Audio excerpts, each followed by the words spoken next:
Greetings to all. Nowadays, we can see that climate change has been extremely negatively affecting us. We can see that the climate has become too hot, like El Nino in Europe, or too cold, like snowing in South Africa, or too wet, like flooding in UK.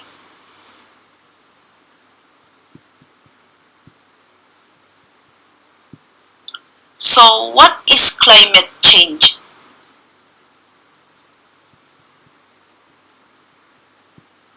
Climate change is an obvious, significant change to our average weather condition.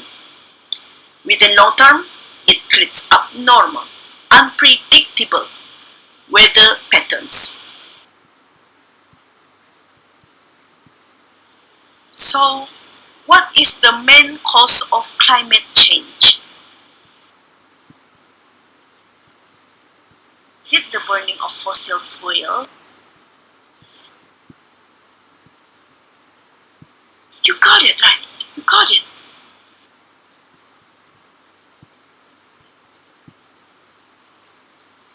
According to United Nations, in 2023, burning of fossil fuels is the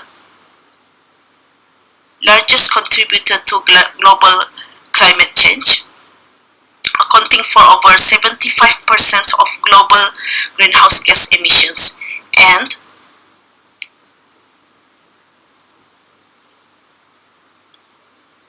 90% of it is carbon dioxide emissions.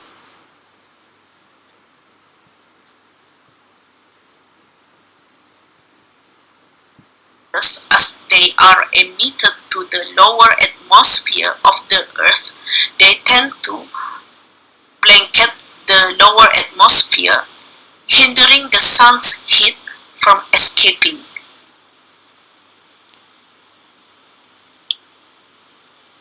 This causes global warming.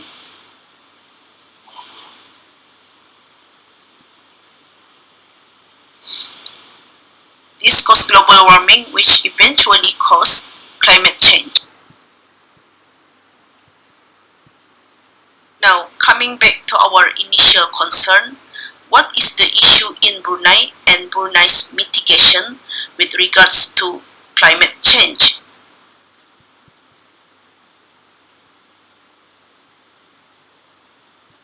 Although it is just a small country, according to Chu et al. In 2022, Brunei is the second highest consumption of electricity in Southeast countries. This is Barakas Power Station, one of the Brunei's power plant. It uses non-renewable energy, that is natural gas. This is a schematic diagram of combined cycle power plant. Basically, it has, as the name suggested, combined. Combined means it has two sets of generator and turbine. This is one set and this is another set. One set, it uses natural gas, the heat from natural gas combustion to generate the electricity, while the other set, it uses the steam, the heat from the steam to generate the electricity. This is Tenaga Surya Brunei, which uses renewable energy, that is solar energy, to produce electricity.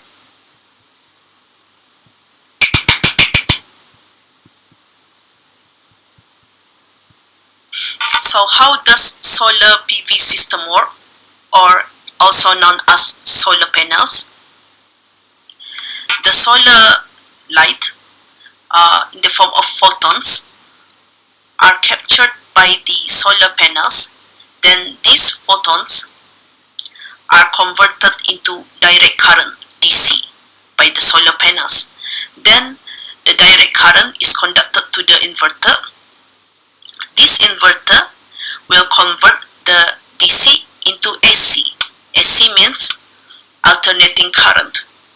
Then this alternating current can then be consumed by the homes.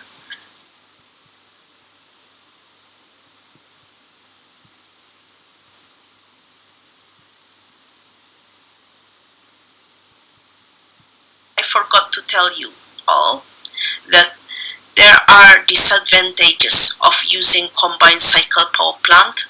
That is, there is greenhouse gases still being emitted out.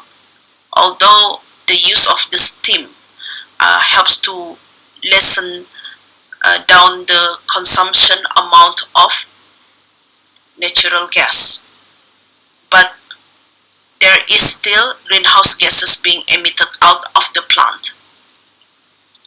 And the disadvantage of using solar panels is that the power output is very low.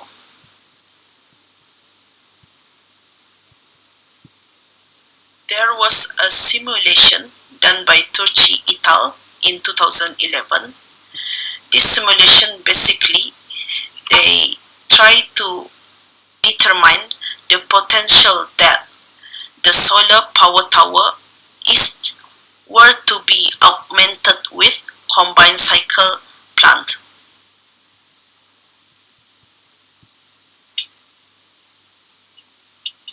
Before I reveal to you what were the results from this simulation, let me share you how this augmentation works. Basically, the sunlight that hit the heliostats, these are the heliostats, the sunlight will be reflected by the heliostats towards the receiver of the solar power tower. Then the sunlight as being received by the receiver, the sunlight's heat will be used to convert the water into steam. These are the schematic diagram of solar power tower augmented with combined cycle technology. As you can see, this is the combined cycle, and then the steam supplied from the solar power tower is directly transferred to this heat recovery steam generator. Now, these are the results from the simulation, Turchi's simulation. As you can see, a large output of power is being produced, and majority of the potential augmentation will be in good performance. And this is according to what they have assessed using some softwares. And then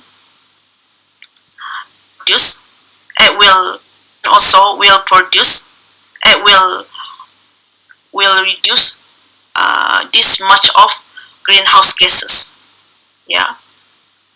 Oh, as you can see, it's not small, it's huge.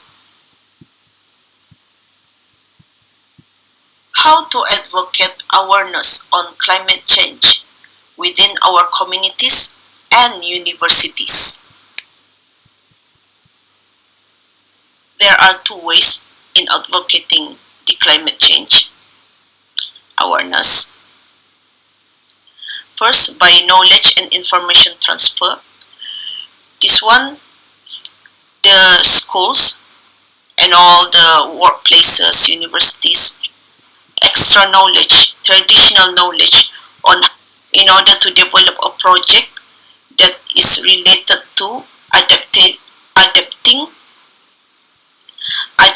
the climate change, climate risks. This networking can be established by three ways: by making sure